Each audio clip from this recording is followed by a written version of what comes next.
విజయోత్సవ ర్యాలీలకు అనుమతి లేదు. తిరుపతి జిల్లా ఎస్పీ హర్షవర్ధన్ రాజు. తిరుపతి జిల్లా నూతన ఎస్పీగా బాధ్యతలు చేపట్టిన హర్షవర్ధన్ రాజు బుధవారం శ్రీకాళహస్తి డిఎస్పీ కార్యాలయానికి విచ్చేసినారు. ఈ సందర్భంగా ఏర్పాటు చేసిన విలేకరుల సమావేశంలో ఆయన మాట్లాడుతూ, జూన్ 4న జరగనున్న ఓట్ల లెక్కింపు సజావుగా నిర్వహించేందుకు కట్టుదిట్టమైన భద్రతా ఏర్పాట్లు చేయడం జరిగిందని ఆయన తెలిపారు.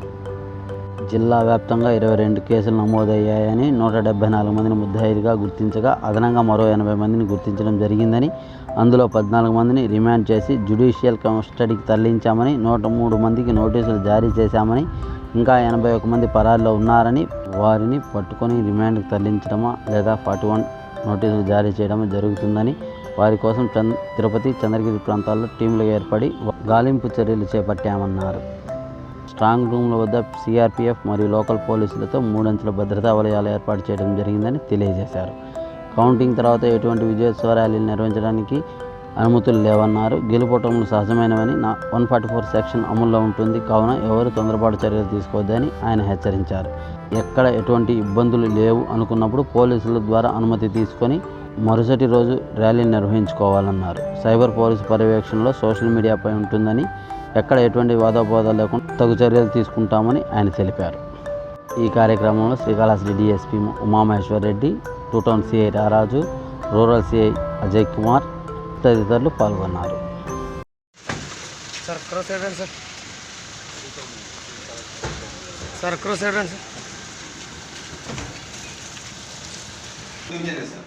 రేణుగుంట కంటే ముందు నుంచి సబ్ డివిజన్ సార్ ఇది.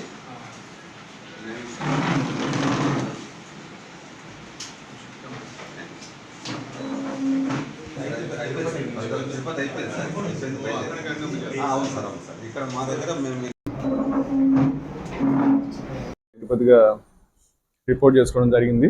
సో రిపోర్ట్ చేసుకున్న తర్వాత ఫస్ట్ టైం కాళహస్తి సబ్ డివిజన్కి వచ్చి ఒకసారి ఇక్కడ మా ఆఫీసర్స్ తర్వాత ఇక్కడ అధికారులతోటి ఒకసారి మాట్లాడి వెళ్దాం. ఆల్రెడీ వీళ్ళు మాకు హెడ్ క్వార్టర్స్ రావడం జరిగింది, వాళ్ళతో మాట్లాడడం జరిగింది. కానీ కాళహస్తికి వచ్చి ఒకసారి చూసుకొని వెళ్దామన్న ఒక ఇదితో రావడం జరిగింది. సో మీ అందరికీ తెలుసు, మొన్నే మనకు 13వ తేదీ ఎలక్షన్స్ అయ్యాయి అండ్ దానికి సంబంధించి కౌంటింగ్ మనకు పద్మావతి కాలేజ్లో జూన్ 4th రోజు కౌంటింగ్ ఉంది. సో దానికి సంబంధించి బందోబస్తు అరేంజ్మెంట్స్ అన్నీ కూడా చేసుకుంటున్నాము. అయితే మీ అందరికీ తెలిసిన విషయమే, మొన్న అయిన తర్వాత కూడా పోస్ట్ పోల్ ఇన్సిడెంట్స్ అక్కడక్కడ రాష్ట్రంలో జరిగాయి. అలాగే మన దగ్గర కూడా కౌంటింగ్ హాల్ దగ్గర ఇన్సిడెంట్ జరగటం, తర్వాత తదుపరి పరిణామాల దృష్ట్యా ఆఫీసర్స్ ట్రాన్స్ఫర్ కావటం కానీ చాలా అయ్యాయి. సో ఇప్పుడు ఈ కౌంటింగ్ ఏదైతే ఉందో దాన్ని ఎటువంటి అవాంఛనీయ సంఘటన లేకుండా మంచిగా నిర్వహించాలని చెప్పి అధికారులందరికీ కూడా సూచనలు ఇవ్వడం జరిగింది. సో అధికారులందరూ కూడా దానికి తగిన విధంగా కష్టపడి ఈ నెక్స్ట్ 2 వీక్స్లో ఎక్కడెక్కడ సమస్యాత్మక ప్రదేశాలు ఉన్నాయి, లాస్ట్ టైం అంటే ఎలక్షన్స్ టైంలో చిన్న చిన్న చెదురుమదురు ఘటనలైనా సరే, అంటే ఎందుకంటే చిన్న విషయం కూడా రేపు మళ్ళీ అయితే పెద్ద విషయం అయ్యేదానికి అవకాశం ఉంటుంది కాబట్టి చిన్నదైనా పెద్దదైనా కానీ దాని పట్ల సమానమైన దృష్టి పెట్టి ఇటువంటి సమస్యాత్మక విలేజెస్లో కానీ అట్లాగే ఎవరైతే ఈ ట్రబుల్ క్రియేట్ చేసే పర్సన్స్ ఉన్నారో వాళ్ళ మీద నిఘా కానీ గట్టిగా పెట్టి మనకు ముందస్తు సమాచారం కలెక్ట్ చేసుకొని టైం టు టైం ఒకవేళ ఎక్కడైనా ఏదైనా ఇష్యూస్ ఉన్నా కానీ ఆ సంబంధిత నాయకులతో మాట్లాడుకోవటం, వాళ్ళకి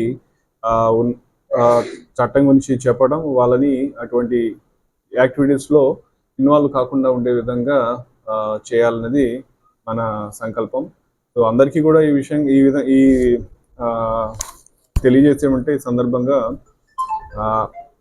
ఎలక్షన్స్ జరిగేటప్పుడు, ఓటింగ్ జరిగేటప్పుడు రకరకాలుగా భావోద్వేగాలు ఉంటాయి, చిన్న చిన్నవి మనం అర్థం చేసుకోగలం ఆ టైంలో.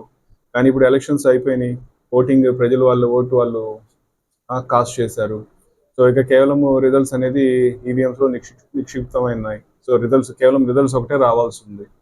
సో ఆల్రెడీ ప్రజలు వాళ్ళ డెసిషన్ ఇచ్చేయడం జరిగింది. సో ఇది ప్రజాస్వామ్యంలో మనం అందరం కూడా ఈ ఓటింగ్కి మనం ఎంతో ఇంపార్టెన్స్ ఇస్తాం, శాంక్టిటీ ఉంది దానికి. సో అందరూ కూడా, ప్రతి ఒక్కరు కూడా దీన్ని అర్థం చేసుకొని ఇంకా రానున్న రోజుల్లో ఇటువంటి ఇన్సిడెంట్స్ ఎటువంటి వాటికి పాల్పడకుండా ఉంటారని చెప్పి ఆశిస్తున్నాము. సో మీ పాత్రికేయుల తరపున, మీడియా ప్రతినిధుల తరపున అందరికీ కూడా విజ్ఞప్తి చేస్తున్నాం. ఇక రానున్న రోజుల్లో మన తిరుపతిలో ఎక్కడ కూడా ఇటువంటి అవాంఛనీయ సంఘటనలు జరగకుండా ఉండే విధంగా అందరూ కూడా బాధ్యతాయుతంగా వ్యవహరిస్తారని చెప్పి ఆశిస్తున్నాము. అండ్ ఇదే సందర్భంగా తెలియజేసేది ఏమంటే, ఈ విధంగా సంఘటనలు జరిగిన తర్వాత ఖచ్చితంగా కేసెస్ అవుతాయి. ఆ కేసెస్లో చాలా మంది ఆ రోజు తెలిసి తెలియక వచ్చి పాల్గొన్న వాళ్ళు ఉంటారు, తెలిసి పాల్గొనే వాళ్ళు ఉంటారు, తెలియక పాల్గొనే వాళ్ళు ఉంటారు. వాళ్ళందరి మీద కేసులు అయినప్పుడు ఇప్పుడు అందరినీ కూడా మనం అరెస్టులు చేయడం జరుగుతూ ఉంది. ఇవి అరెస్టులతో ఆగవు, తర్వాత వాళ్ళ మీద షీట్స్ కూడా మనం ఓపెన్ చేయడం జరుగుతుంది. సో దానివల్ల వాళ్ళు రానున్న రోజుల్లో ఇబ్బంది పడే అవకాశం ఉంటుంది.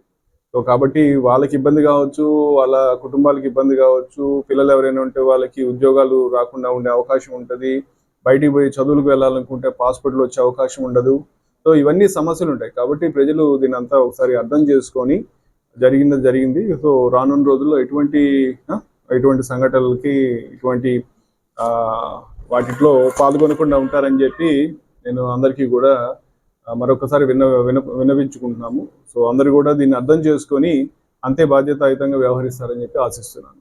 అలాగే మా పోలీసు వారు కూడా నేను మొదట చెప్పిన విధంగా అందరూ కూడా ఈ 2 వారాలు, ఆ తర్వాత ఇంకో వారం కూడా బాగా అప్రమత్తంగా ఉండి ప్రతి చోట కూడా చక్కగా నిఘా పెట్టుకొని అందరితోటి మంచి కోఆర్డినేషన్ తోటి, ఈవెన్ నాయకులతో అయినా కూడా వాళ్ళతోటి మాట్లాడాలా, వాళ్ళకి చెప్పాలా, వాళ్ళకి పర్యవసానాలు కానీ జరిగే విషయాలు చెప్పినట్లు వాళ్ళు కూడా సానుకూలంగానే స్పందిస్తారని చెప్పి ఆశిస్తున్నాము. కాబట్టి ఈ కౌంటింగ్ ప్రక్రియకి మనం అందరం కూడా దీన్ని మంచిగా జరిగే విధంగా చేస్తారని చెప్పి ఆశిస్తున్నాను. మొత్తం ఆ రోజు మనకు కేసెస్, మనం 2 కేసులు రిజిస్టర్ చేయటం జరిగింది ఆ పర్టికులర్ ఇన్సిడెంట్ మీద. మొత్తం మనకు జిల్లాలో ఆ రోజు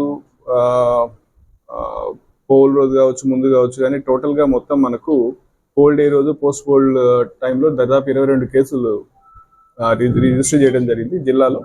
దాంట్లో మొత్తంగా 174 మందిని మనము ముద్దాయిలుగా ఆ రోజు వాళ్ళు ఇచ్చిన ఎఫ్ఐఆర్లో వాళ్ళ పేర్లు పెట్టినట్లయితే, తర్వాత అదనంగా ఇంకొక 80 మందిని మనం గుర్తించాము. దాంట్లో 14 మందిని రిమాండ్ చేసి జ్యుడిషియల్ కస్టడీ పంపించడం జరిగింది. అలాగే ఇంకొక 103 మందికి మనము నోటీసెస్ సర్వ్ చేశాము. ఇంకా ఒక 81 మందికి మనం ఇంకా వాళ్ళని పట్టుకొని వాళ్ళని రిమాండ్ చేయటం కానీ 41 నోటీసెస్ ఇష్యూ చేయటం కానీ చేయాల్సి ఉంది. సో దాని గురించి అంతా కూడా టీమ్స్ ఫామ్ చేశాము. తిరుపతిలో కానీ చంద్రగిరిలో కానీ టీమ్స్ ఫామ్ చేసి వీళ్ళందరూ కూడా అయిన తర్వాత ఎక్కడికక్కడో ఫోన్స్ అన్ని స్విచ్ ఆఫ్ చేసి పరారై ఉన్నారు. సో కాబట్టి వాళ్ళు ఎక్కడున్నా కానీ మనం టీమ్స్ పంపించి వాళ్ళందరినీ కూడా అదుపులోకి తీసుకునే విధంగా మనం ఎఫర్ట్స్ చేస్తున్నాం. దగ్గర జనరల్గా మనకు 3 అంచెల్లో భద్రత ఉంటుంది. అంటే మీకు అందరికీ తెలుసు, కౌంటింగ్ హాల్ దగ్గర మనము CAPF అంటే పారామిలిటరీ ఫోర్సెస్ తోటి పెడతాము. తర్వాత నెక్స్ట్ టియర్లో మన ఆర్మ్డ్ రిజర్వ్ పోలీస్ తోటి మొత్తం ఏదైతే మెయిన్ గేట్స్ అవన్నీ ఉంటాయో బయట, వాటన్నిటికి కూడా మన ఆర్మ్డ్ పోలీస్ తోటి బందోబస్తు పెడతాం. అది కాకుండా ఇక 3rd టియర్ అంటే బయట దాని చుట్టూ, బిల్డింగ్ చుట్టూ చెక్ పోస్ట్ లా పెట్టి, కట్ ఆఫ్స్ లా పెట్టి అక్కడంతా కూడా లోకల్ పోలీస్ తోటి బందోబస్తు పెట్టాం. సో దీనిలో ఏదైతే పెరిఫరీ ఉందో ఆ పెరిఫరీ చుట్టూ కూడా ఈ పాట్రోలింగ్ వెహికల్స్, రక్షక్స్ అయితే కానీ ఎక్స్క్లూజివ్గా మా బ్లూ కోడ్స్, అట్లాగే మేము ఇచ్చిన అడిషనల్ వెహికల్స్ ఇవన్నీ కూడా పాట్రోలింగ్ చేస్తూ ఉంటాయి వాటిలో. సో ఎవరు కూడా ఆ లోపలికి వచ్చే ఎంట్రీస్ వాళ్ళని చెక్ చేయటము ప్రాపర్గా చేసి పంపించే విధంగా చర్యలు తీసుకున్నాం. ఇదే కాకుండా దీనికి తోడు మనకు ఇందాక చెప్పినట్లు ఎక్కడెక్కడైతే ఈ సమస్యాత్మక పాయింట్స్ ఉంటే అక్కడంతా కూడా పికెట్స్ కూడా పోస్ట్ చేసుకుంటాము. సో ఈ కౌంటింగ్ డే బందోబస్తు సంబంధించి మళ్ళీ నేను డీటెయిల్గా మొత్తం అన్ని కాంపోనెంట్స్ ఇవన్నీ కూడా తర్వాత చెప్పడం జరుగుతుంది, సూచనలు కూడా. సో అయితే ఈ ఒక విషయం ఏమిటంటే, ఆ రోజు కౌంటింగ్ అయిన తర్వాత ఎవరు కూడా ఎటువంటి విజయోత్సవ ర్యాలీలు కానీ అటువంటివి కానీ చేయటానికి లేదు. సో మాకు ముందుగానే ఒకవేళ ఎవరైనా కానీ గొడవలు చేసే అవకాశం ఉందనుకుంటే మొన్న చేసిన విధంగా వాళ్ళని ఖచ్చితంగా గృహ నిర్బంధం చేయటం కానీ, వాళ్ళని కస్టడీలో తీసుకోవడం కానీ చేయటం జరుగుతుంది. సో అలా చేస్తారని చెప్పి మేము అనుకోవట్లేదు, బట్ చేసినట్లయితే ఖచ్చితంగా వాళ్ళందరినీ గృహ నిర్బంధం చేయటం కానీ లేకపోతే అరెస్ట్ కానీ చేయడం జరుగుతుంది. అలాగే వాళ్ళు ఎవరైనా కానీ, ఓటమి గెలుపులు సహజం, ఎవరైనా కొంతమంది గెలుస్తారు, కొంతమంది ఓడిపోతారు. సో గెలిచిన వాళ్ళు విజయోత్సవ ర్యాలీలు కూడా నెక్స్ట్ డే అంత పరిస్థితులు బాగున్నాయి, మనకి ఎటువంటి సమస్యలు అంటే లాండ్ ఆర్డర్ పరంగా ఎటువంటి సమస్యలు లేవు అనుకున్నప్పుడు ఖచ్చితంగా పర్మిషన్ తీసుకొని వాళ్ళు ర్యాలీలు నిర్వహించడానికి మనం అనుమతి ఇస్తాము. అయితే ఆ రోజు మటుకు ఖచ్చితంగా అంతా 144 సెక్షన్ అమల్లో ఉంటుంది, కానీ ఎవరు చేయటానికి లేదు. కాబట్టి దాన్ని ఎవరు వైలేట్ చేసే ఇది లేదు, కాబట్టి మేము ఎట్టి పరిస్థితుల్లో దాన్ని అలౌ చేయము. సో అందరూ కూడా దీన్ని కొంచెం దృష్టిలో పెట్టుకుని అదేవిధంగా వాళ్ళందరూ కూడా బాధ్యతాయుతంగా ఉంటారని చెప్పి ఆశిస్తున్నాం. సోషల్ మీడియా టీము దాని మీద కాన్స్టెంట్గా వాచ్ పెట్టుంటారు.